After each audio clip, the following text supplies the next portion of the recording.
Dawn came thin and pale, as if the sun itself was unsure it wished to witness what had been done. The cottonwood stood alone on the edge of the plains, its roots gripping a land older than any argument laid upon it. From one of its limbs hung a rope, and from that rope hung a girl who was still alive, though the world had already decided otherwise. The sign pressed against her chest knocked softly in the wind. 2 words carved without care. Indian land. They were heavier than the rope, heavier than her body, heavier even than fear. Whoever tied it there had already walked away, satisfied that the message would finish the work their hands had begun. Her arms burned, not sharply anymore, but with a dull, spreading ache that crept into her thoughts. Pain had stopped shouting and begun whispering. She had learned to listen. Each breath came shallow, measured, as if taken on borrowed time. She did not cry. Crying had been useful earlier, when voices were near. Now there was only wind and grass and the endless patience of the earth. She focused on small things to stay present. The way bark flaked beneath her cheek, the smell of dust warming as the sun rose, the sound of a meadowlark somewhere far off, singing as if this morning were no different from any other. She wondered briefly how something could sing so freely in a world that did this to people. Then she let the thought pass. Wondering took strength. She had been strong before, strong enough to speak when silence was safer, strong enough to step onto land others said was forbidden, as if the ground itself cared who walked upon it. Strong enough, once, to believe decency would protect her. That belief lay broken now, scattered somewhere behind her like a trail she could no longer follow. Footsteps came softly through the grass. Not the heavy certainty of men who think they own what they touch, but the careful placement of someone accustomed to listening before moving. The girl did not lift her head. Hope was dangerous. She had learned that too. He saw the rope first, then the sign. Only then did he see her face, gray with strain yet stubbornly alive. The land had taught him to read signs long before words were forced upon it, and this one spoke clearly. This was not a warning. It was a cruelty meant to last. He had lived much of his life alone, not by choice at first, then by habit. Loneliness had become a quiet companion, one that asked little and expected nothing. It was easier that way. Easier to survive when no one depended on your mercy. Easier to walk past suffering and call it fate. He stood there longer than he meant to. Long enough for caution to make its case. Long enough for memory to stir. He had seen bodies left as lessons before, had learned what happened to those who interfered with the lessons of violent men. The smart choice was to turn away. The safe choice was to let the land bear witness and keep moving. But the girl breathed. That changed everything. Her eyes opened just as he stepped closer.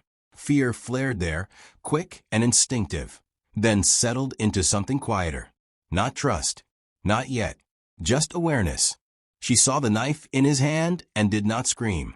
There was no energy left for screaming, and perhaps no belief that it would help. He did not speak. Words were fragile things when fear filled the air. He cut the rope cleanly, careful to hold her weight as the fibers gave way. She folded into him with a sound that was half breath, half surrender. For a moment, he felt how light she was, how hunger and pain had already begun to claim her. For a moment, the world narrowed to the simple truth of a life saved or lost by inches. He laid her on the ground beneath the tree. Shade covered her face, merciful and cool. He loosened the rope marks gently, hand steady, movement slow. She watched him with eyes that missed nothing, even now. Strength did not always look like standing. Sometimes it looked like enduring. Water touched her lips. She drank carefully, as if afraid the kindness might disappear if she took too much. When she finally closed her eyes, it was not from weakness alone, but from relief so deep it frightened her. He looked back at the sign, still hanging from the branch. The words swung uselessly now, robbed of their power. He reached up and tore it free, breaking the cord with his bare hands. Wood cracked. The sound was small, but it echoed inside him. This land had known many names. None of them justified what had been done here. When she woke again, the sun was higher, the shadows shorter. He was still there, sitting a respectful distance away, watching the horizon, as if danger were more likely to come from beyond her than from him. She understood, dimly, that he was guarding her without claiming her. She tried to speak. Only a breath came. He noticed, moved closer, offered water again. Their eyes met, and something unspoken passed between them. Not gratitude, not obligation, just the fragile beginning of recognition. In the distance, dust lifted where riders might pass later. The world had not softened overnight. What had happened under the cottonwood could not be undone. But something had shifted quietly, like the first crack in a long winter's ice. He helped her sit. She leaned against the tree that had almost been her grave. Above them, the cottonwood leaves whispered, carrying no judgment, only memory. Neither of them knew yet how far this moment would reach, or how fiercely the world would resist what had been spared here. They only knew that the rope was gone, the sign was broken, and for the first time since dawn, the girl was no longer hanging between life and death, but resting on the earth that had waited for her all along. They did not leave the cottonwood at once. Her legs would not yet remember how to hold her, and he did not rush bodies that had already been asked to endure too much. He waited while the day warmed, while color returned slowly to her face, while the tremor in her hands eased into something steadier. Waiting was something he understood.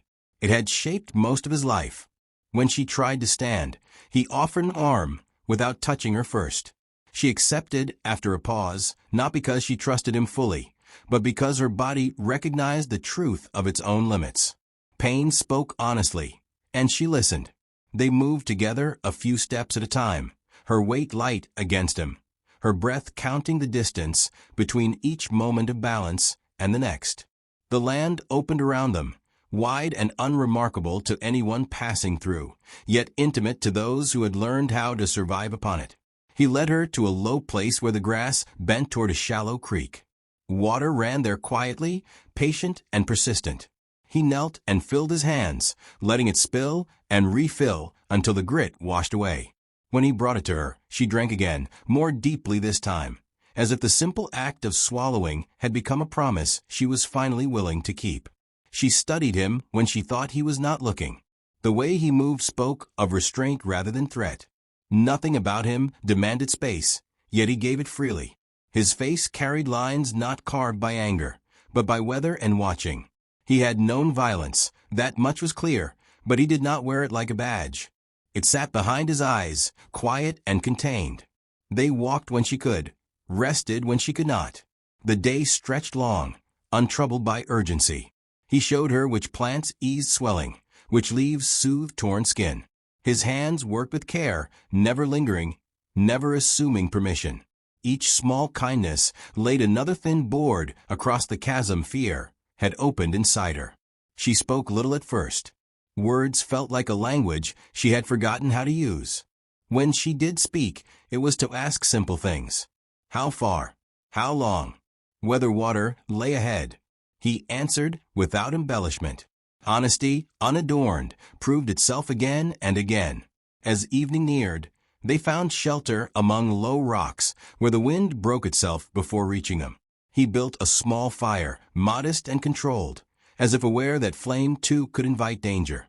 She watched the sparks rise and vanish, thinking how quickly things appeared and disappeared in this place.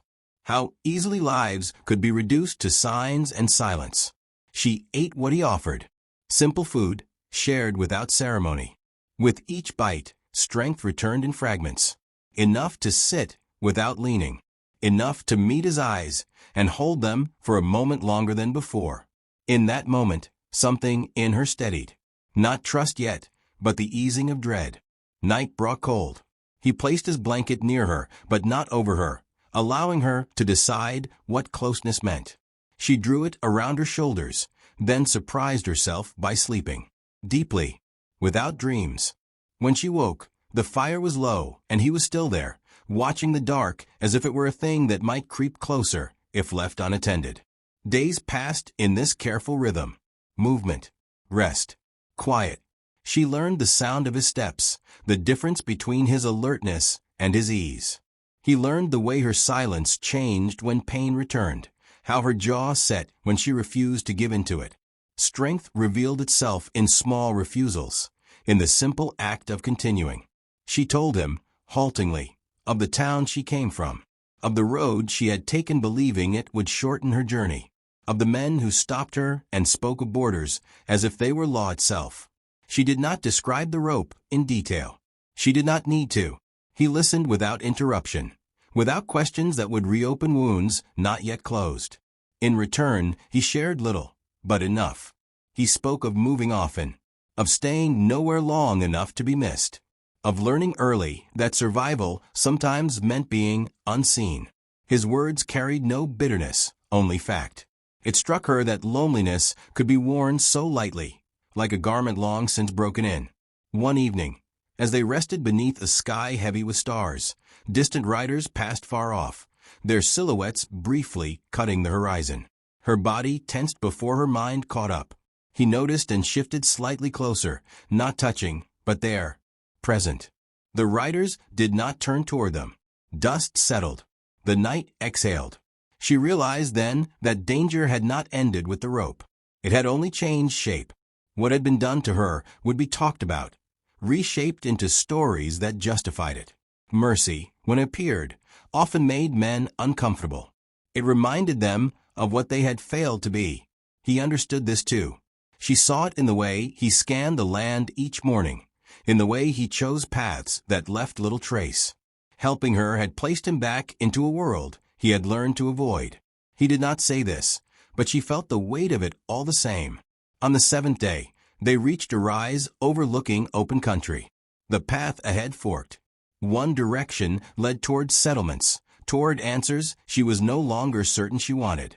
The other led deeper into land that asked no questions, but offered no easy forgiveness either. They stopped there, the wind lifting her hair, tugging gently at his coat. For a long moment, neither spoke. The choice did not need words yet. It hovered between them, heavy with consequence. She thought of the sign swinging uselessly in the wind, of how easily a life could be labeled and discarded. She thought of the quiet man beside her, who had cut the rope without asking who she was or what she believed. When she finally looked at him, her eyes were clearer than they had been since the cottonwood. Whatever path lay ahead would not be simple, but for the first time it would be chosen, not forced. He waited, as he always had, giving space for truth to rise on its own. The land stretched wide before them, holding its breath, as if aware that something fragile and rare stood at its center, deciding whether it would dare to go on. They chose the quieter path, not because it promised safety, but because it allowed honesty. Settlements carried too many eyes, too many mouths eager to reshape truth into something easier to swallow. Out here, the land asked only that you respected its moods. She followed him without ceremony, not as someone rescued, but as someone walking beside another. Her strength returned unevenly, like a creek after drought. Some mornings she rose steady and alert. Other days her body reminded her of what it had endured. He never treated those days as failures. He adjusted pace, shifted plans, accepted limitation as part of survival rather than weakness. In doing so, he taught her something she had never been given before, that worth did not diminish when the body faltered. One evening, as the light softened and the air cooled, she spoke more than she had intended. Words spilled gently, as if waiting for permission she no longer needed to ask for. She told him of her mother's hands, always busy, always kind, of a father who believed silence could keep peace, even as it hollowed the home, of learning early that being agreeable was safer than being seen. Her voice did not break. It did not need to. The truth carried its own weight. He listened in the way of someone who understood that stories were offerings, not obligations. When she finished, there was no reassurance, no attempt to mend what could not be undone. He simply nodded, as if acknowledging a boundary she had crossed long before meeting him. She realized then that being heard did not require correction. Sometimes it only required presence. Later, when the fire had burned down to embers, he spoke of his own losses, not with detail meant to wound himself again, but with the clarity of someone who had already survived the remembering. He spoke of family taken by sickness and steel, of learning to move quietly so grief would not announce him before he was ready, of how loneliness became less painful when it was chosen rather than imposed. She watched his face as he spoke, noticing how little bitterness lived there. Pain had shaped him, but it had not hardened him. That realization settled something deep within her. She had expected survival to demand cruelty. Here was proof it did not have to. Days continued in their careful rhythm, yet something subtle shifted between them. Silence no longer felt like distance. It became a shared language, rich with understanding. They walked closer now, not touching, but aligned. When danger felt near, they sensed it together. When peace appeared, they rested into it without fear it would vanish if acknowledged. Still, the world did not forget them. Signs of pursuit emerged quietly. Tracks where there should have been none. Smoke rising too deliberately on the horizon. Once, they found a piece of cloth snagged on brush, torn from a garment meant for men who believed themselves righteous. She felt the old tightening in her chest, the reflex of being hunted. He saw it and slowed, grounding her without words. She understood then that what had happened beneath the cottonwood had not ended there. Mercy unsettled those who relied on cruelty to define themselves. By cutting her down, he had stepped into a conflict older than either of them. It would not be resolved by distance alone. One night, she woke from shallow sleep and found him sitting awake, eyes fixed on the dark. She followed his gaze and saw nothing, yet felt the weight of what lingered unseen. She spoke his name softly just once. It was the first time she had done so. The sound of it changed the air between them. He turned, surprised, then smiled faintly, as if something long dormant had stirred. In that moment, she understood that love did not arrive loudly. It did not announce itself or demand proof. It grew quietly, in shared vigilance, in the trust of sleeping near another and waking unbroken. What she felt was not gratitude. It was recognition. He did not save her to be needed. He stayed because he chose to. The following day, they reached a narrow valley where the land curved inward, offering shelter but little escape. He paused there longer than usual. She sensed the weight behind his stillness. Finally, he spoke, voice low and steady. He told her that men might come, that the land ahead narrowed choices rather than expanded them, that turning back now would be easier than pressing forward together. She listened without fear. The rope no longer lived inside her. What remained was resolve. She told him she would not return to a world that had already decided she was expendable, that she would rather face uncertainty with truth than safety built on silence. Her words surprised her with their firmness. She felt herself standing fully inside them. He studied her then, not as someone he protected, but as someone who chose. Something shifted in his eyes, a quiet acceptance mixed with respect. He nodded once. The decision settled between them, solid and unspoken. As night fell, the valley filled with shadow. Somewhere beyond the ridges, voices would be forming, stories being sharpened into weapons. But here, in the narrowing land, two people prepared not for battle, but for consequence. They built their fire small and steady. She sat beside him, close enough now that their shoulders brushed. Neither pulled away. The warmth between them was not just from flame, but from a shared understanding that whatever came next would test more than their bodies. It would test the mercy that had brought them here. The fire crackled softly, and above it the stars watched without judgment. The world leaned toward conflict, but for this moment there was balance. And in that balance, something enduring took root, quiet and resilient, waiting to be challenged by the dawn. Morning entered the valley without apology. Light spilled over the ridges, revealing what night had kept mercifully vague. Dust rose in the distance, slow at first, then certain. Riders approached with the confidence of men who believed the land would agree with them simply because they said so. She felt the old tightening stir, but it did not take hold. Fear had once wrapped itself around her throat like rope. Now it passed through her like wind, noticed and released. She stood beside him, not behind, her feet planted on ground she no longer felt she had to justify. He watched the riders come, calm settling over him like a second skin. This was not the first time he had been seen as something to be corrected, but it was the first time he had chosen not to disappear. Whatever happened here would happen in the open. They stopped a short distance away. Words followed before weapons did, as they always did. Accusations shaped like questions. Claims dressed up as concern. Men pointing out boundaries that had never stopped hunger or mercy. She listened without shrinking. She recognized the pattern now. Cruelty preferred noise. It hoped to overwhelm what it could not understand. One man noticed the absence of the sign. His gaze sharpened. Another looked at the Comanche man with practiced disdain. They spoke of trespass and order, of examples that had to be made so others would learn. Their voices were steady, practiced, rehearsed by years of being believed. She stepped forward before he could. The movement surprised everyone, including herself. Her voice carried, not loud, but clear. She told them what had been done to her, not as an appeal, but as fact. She described the rope, the waiting, the certainty with which they had left her there. She did not name names. She did not beg. She simply placed the truth between them and waited to see who would turn away from it. Silence followed. The land seemed to lean closer, curious. She spoke again, this time of the man beside her, of how he had cut her down without asking who she was or what she believed, of how he had shared water and patience and space. She said that if mercy was a crime, then she stood guilty beside him. Her hands did not shake. The words surprised her with their steadiness. She realized she was no longer asking to be spared.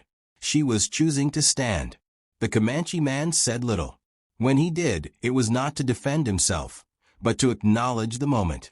He spoke of land as something lived with, not owned. Of how violence dressed itself in rules to feel clean. His voice did not rise. It did not need to. The truth he carried had weight enough. One rider shifted. Another lowered his eyes. Doubt moved through the group, uneven but undeniable. It was easier to act when the story was simple. This was not simple anymore. A gun remained raised longer than the others. Its owner hesitated, jaw tight, searching for permission that did not come. Finally, he lowered it, more tired than convinced. The rest followed, not out of agreement, but out of discomfort. Mercy had interrupted their certainty, and they did not know what to do with that. They left without resolution, without apology. Dust settled where they had been, as if the land itself were smoothing over the disturbance. No victory announced itself. No justice sang. But something had shifted. A story had been challenged, and that mattered. When the riders were gone, the valley felt larger. Air moved freely again. She released a breath she had not realized she was holding. He looked at her then, really looked, and something like pride crossed his face. Not ownership. Recognition. They did not speak of what might come next. They did not need to. Choices lay ahead, complex and imperfect. The world beyond the valley remained unchanged in many ways. But they had stood inside truth together and had not been broken by it. As the day wore on, they moved again, not fleeing, not hiding, simply continuing. Their steps matched easily now. She felt the strength in her body answer her will. He felt the weight he had carried for so long ease, just slightly, as if loneliness itself had loosened its grip. By evening, they reached higher ground where the land opened wide and honest. They rested there, watching light stretch and thin. She leaned against him without asking. He did not move away. The closeness felt earned, not rushed. She thought of a girl who had hung beneath the cottonwood, reduced to a warning. She understood now that survival was not the end of the story. It was the beginning of choosing who you would become afterward. The land held them quietly as night returned. Somewhere, others would still draw lines and raise ropes and call it order. But here, two lives continued, bound not by fear or gratitude, but by a shared refusal to let cruelty be the loudest voice. And if the world remembered this place at all, it would not be for the sign that once swung uselessly in the wind, but for the moment when mercy stood its ground, and two people walked forward carrying nothing but truth, and found it was enough.